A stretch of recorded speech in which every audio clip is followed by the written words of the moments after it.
Good morning, class 8. How are you? Everybody is fine and safe at home, I think so, and everybody is studying well at home. Whatever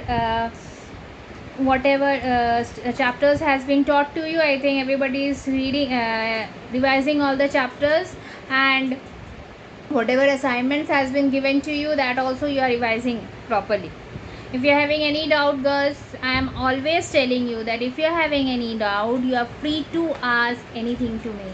Comment on the comment box so that I can get what doubts you are having with you. In the previous videos, whatever I've explained, I think girls, you are not watching the videos and you are not paying attention whatever I have taught you, because there is no queries I am getting. I think if there are queries or not, that means you are understanding the chapter. But if you are not understanding the chapter, if you are not seeing the videos, then it is very difficult, girls. Maybe if there is an examination, then how will you write the answers if you don't understand the chapter? Without understanding the chapter, it is very difficult to write any answer. आप जब तक नहीं समझोगे आप नहीं लिख पाओगे कुछ भी.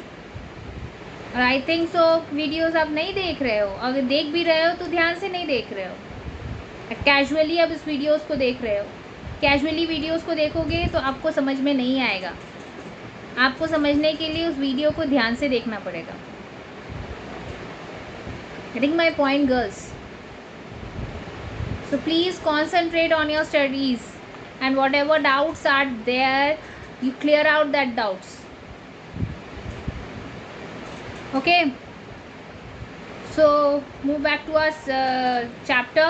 I'm teaching you the program coding. Okay, how to write a program step by step. I told you about the algorithm and the flow chart in the previous chapters also, that किसी भी programme को लिखने के पहले हम उस steps को recognise कर लेते हैं, रिकॉल कर लेते हैं कि हमें करना क्या है. ठीक है, तो तो मैंने पिछले वीडियो में I explain you in the previous video the 5 basic elements of programming. Basic elements क्या है एक प्रोग्राम को क्रिएट करने के लिए? बेसिक एलिमेंट्स क्या है एक प्रोग्राम को समझने के लिए? बेसिक एलिमेंट क्या है एक प्रोग्राम को सही साबित करने के लिए? ये सारे 5 एलिमेंट्स ये हैं जो एक प्रोग्राम में यूज हो सकते हैं. ये कैसे यूज होते हैं? Let's take an example. आप एटीएम मशीन जानते हैं ना? एटीएम, यहाँ से मनी ट्रांसफर होता है. Automatic teller machine full form है इसका. तो आपको पता है एटीएम क्या है? एटीएम से क्या होता है? मनी विड्रॉल करते हैं. मनी विड्रॉल कैसे करते हैं? हम पहले एटीएम में जाते हैं, वहाँ पहले क्या करते हैं? हम कार्ड इंसर्ट करते हैं. ठीक है, कार्ड इंसर्ट करते हैं तो उसमें क्या क्या चीज़ पूछता है? पूछता क्या है? फर्स्ट चीज़ क्या पूछेगा? आपका पिन कोड पूछेगा, आपका अकाउंट टाइप पूछेगा, है ना? ये सब पूछता है. तो ये क्या है? इनपुट हो गया. अमाउंट पूछता है, कितना अमाउंट आपको विड्रॉल करना है. ठीक है, पहले आप जब कार्ड डालते हो तो कार्ड में आपका बैंकिंग पूछता है, फिर आपका अकाउंट टाइप पूछता है, फिर अमाउंट पूछता है, फिर पिन कोड पूछता है कि आपका इसका पिन क्या है, एटीएम का पिन क्या है. तब वो सब डालते हो. तो इसका मतलब क्या? आप इनपुट दे रहे हो, इंस्ट्रक्शंस दे रहे हो. ये क्लियर हो गया? पहला पॉइंट क्लियर हो गया उसका. पहला पॉइंट क्लियर हो गया. इनपुट दिया. आउटपुट क्या हुआ? जितना मनी हमने उसमें टाइप किया, अमाउंट अपने टाइप किया है, तो उतना मनी जब बाहर आता है आपके पास, ऑल द ट्रांजैक्शन के बाद, ऑल द प्रोसेस के बाद जितने भी प्रोसेस हमने किया, उस प्रोसेस के बाद जब मनी बाहर आता है तो उसको क्या कहते हैं हम? आउटपुट. ठीक है, प्रोसेस के बाद जब मनी आपके पास आता है तो उसको हम कहते हैं आउटपुट. और उसके बाद तो आपके बैलेंस, आपका जो अमाउंट होता है, मतलब जितना भी बैलेंस आपका अकाउंट में है, पहले और बाद में का कैलकुलेशन का प्रोसेस क्या हो जाएगा? Arithmetic calculation. विड्रॉ के पहले एक अमाउंट होता है, विड्रॉ के बाद एक अमाउंट होता है अकाउंट में. मान लीजिए आपके अकाउंट में 50,000 है, 50,000 you are having in your account, you are having 50,000 rupees, and you are taking out 10,000 rupees. Okay, you are withdrawing 10,000 rupees. So first in your account it was 50,000 rupees. Now after withdraw, how much money is left in your account? That is 40,000 rupees. Okay, because 10,000 rupees you have withdraw with your help of the ATM card. So that is arithmetic. वहाँ calculation हो गया before और after. ठीक है. उसके बाद एक message आता है जब आपका ट्रांजैक्शन कंप्लीट हो जाता है, तो वो दोबारा पूछता है if you want to continue with your second transaction.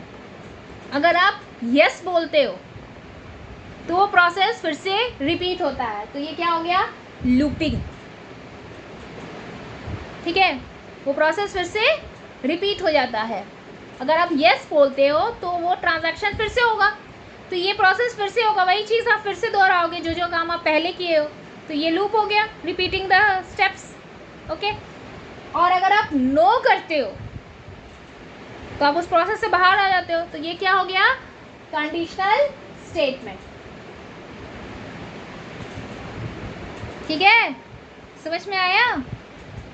No thank you. No जब करते हो तो वो थैंक यू लिख के आता है कि आपने अपना ट्रांजैक्शन किया, thank you for using this ATM machine. तो ये क्या हो गया? कंडीशनल. आपने कंडीशनल स्टेटमेंट का यूज़ किया इसमें. आपने येस नहीं किया, आपने नो किया, आप लूप से बाहर आ गए.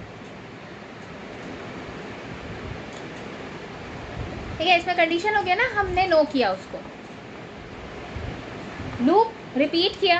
कंडीशन यहाँ पे येस एंड नो के बारे में था, तो हमने नो किया, तो वो स्टेटमेंट से आ गया, कंडीशनल स्टेटमेंट पे आ गया. कंडीशनल क्या हो गया? कंडीशन दे रहे हैं कि एक क्वेश्चन मैंने पूछा कि if you want to continue the transaction, तो आपने नो किया, तो आप थैंक यू हो गया, वो आपका थैंक यू लिखा गया. तो ये कंडीशन हो गया ना कि नहीं, अब हमको ट्रांजैक्शन नहीं करना है. अगर हम ट्रांजैक्शन करते हैं तो वो स्टेप्स रिपीट होता, तो वो लूप हो जाता, वो लूप होता. हमने नो किया, हमारा काम हो गया, थैंक यू लिख के आ गया, तो वो कंडीशन हो गया. मतलब अगर कंडीशन में क्या होता है, दो आंसर हो सकता है, या तो यस होगा या तो नो होगा. यस होगा तो लूपिंग का प्रोसेस जाएगा, नो होगा तो हम उस लूप से, मतलब हमारा काम हो गया कंप्लीट, हमें नहीं चाहिए. तो ये कंडीशन है. तो ये प्रोसेस एक एटीएम से समझ में आया. एटीएम में कैसे काम होता है. एटीएम, जब हम एटीएम प्रोसेस कर रहे हैं तो एक वो भी एक प्रोग्रामिंग कोड ही है, वो भी एक प्रोग्रामिंग कोडिंग की तरह ही काम किया. कैसे कि जैसे जैसे हम स्टेप्स करते गए वैसे वैसे ये सारे स्टेप्स आते रहे, है ना. तो वो भी एक क्या हो गया? प्रोग्राम कोडिंग हो गया. समझ में आया. नेक्स्ट होता है identifiers.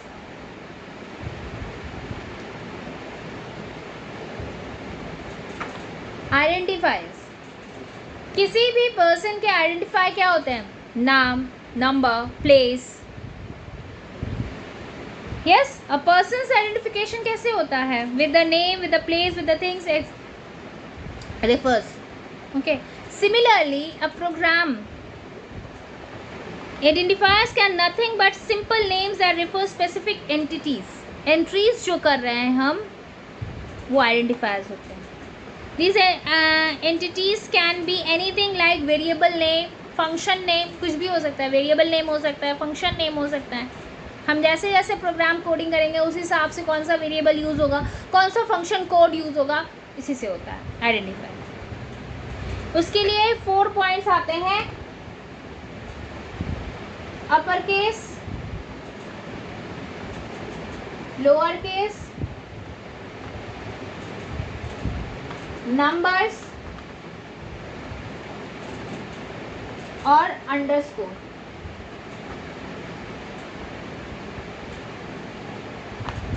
upper case means alphabets, A, alphabet, capital letters A, B, C, D.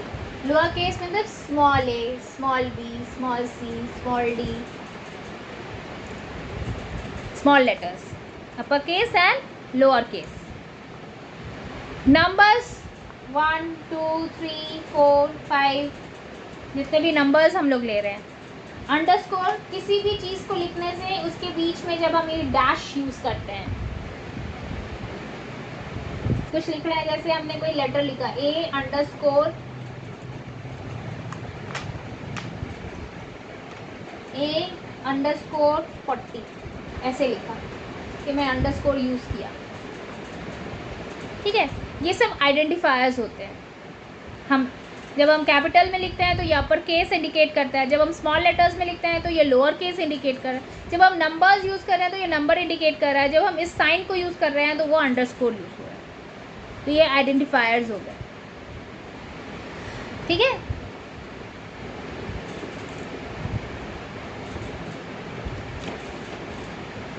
तो ये दो डिफरेंट एंटिटीज हैं, इसको हम एक नहीं बोल सकते हैं क्योंकि इसको हम लोअर अपर केस में यूज़ कर रहे हैं, इसको हम लोअर केस में यूज़ कर रहे हैं, इसलिए ये दो अलग अलग एंटिटीज होगा। ये नंबर्स होगी, ये तो एकदम डिफर हो गया, और ये सिंबल हो गया, ये भी डिफर हो गया।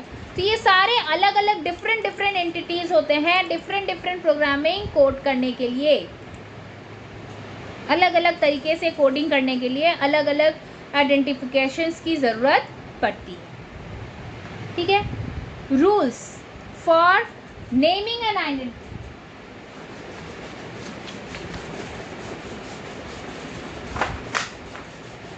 रूल्स क्या है?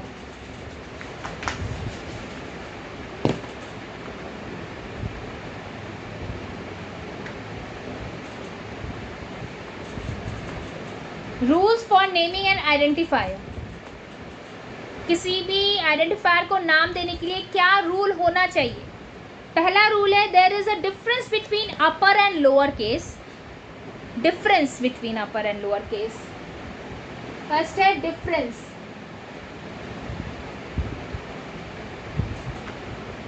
जैसे अपर केस के लिए हम कैपिटल लेटर यूज कर रहे हैं, लोअर केस के लिए हम स्मॉल लेटर यूज कर रहे हैं, तो डिफरेंट हो गया। नेक्स्ट है a name can not start with a number.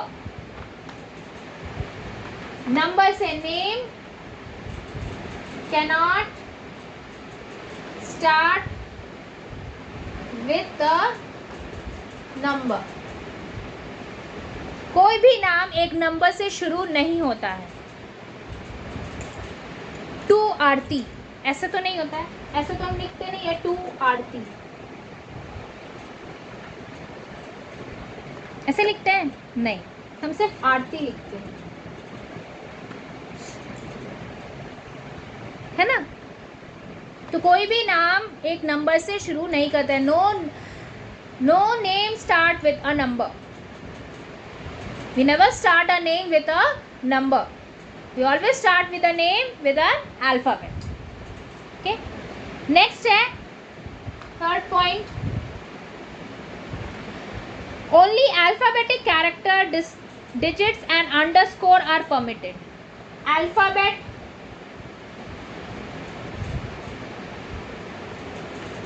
number, digits, वही हो गया digits, और underscore, ये सारे यूज हो सकते हैं एक आइडेंटिफायर को लिखने के लिए। What things we should use? We should use alphabets, we should use digits, we should use underscore. Only these three things we should use when we are writing an identifier. Other things we can't use. Only these things we can use: underscore, digit and alphabets. Okay, next point.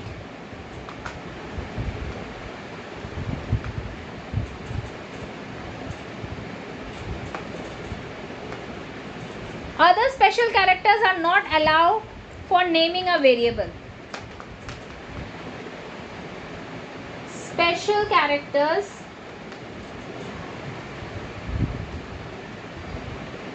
are not allowed. Special characters क्या हो जाते हैं? Underscore, hash and, ये सारे special characters हो जाते हैं। तो ये सब हम यूज़ नहीं कर सकते। हमें सिर्फ क्या यूज़ करना है? We should use only the underscore, not the special character, not other special character we can use in an identifier. To name an identifier we can't use any other special characters, we should use only the underscore. ठीक है, last point है keyword should not be use identifier. Keyword use नहीं करना है, Ctrl+A, Ctrl+C ऐसे नहीं, keyword use नहीं कर सकते। हमें सिंपल जो हमें आइडेंटिफायर के लिए यूज़ किया गया है वो upper case, lower case, number और अंडरस्कोर, बस यही हमें यूज़ करना, मतलब अल्फ़ाबेट्स, डिजिट और अंडरस्कोर ही हमें यूज़ करना है एक आइडेंटिफायर को नाम देने के लिए. If to name an identifier, we should use only the alphabet, the digits and the underscore, nothing else. No keywords are used to write an identifier. These were the 4 rules. So here we stop this part. Please go through this video, girls, very carefully. Listen this video very carefully. Whatever doubts you are having, clear it out. Comment on the comment box if you are having a problem. Okay, and study well, girls. Please concentrate on your studies. Okay, so stay home, stay safe. Thank you.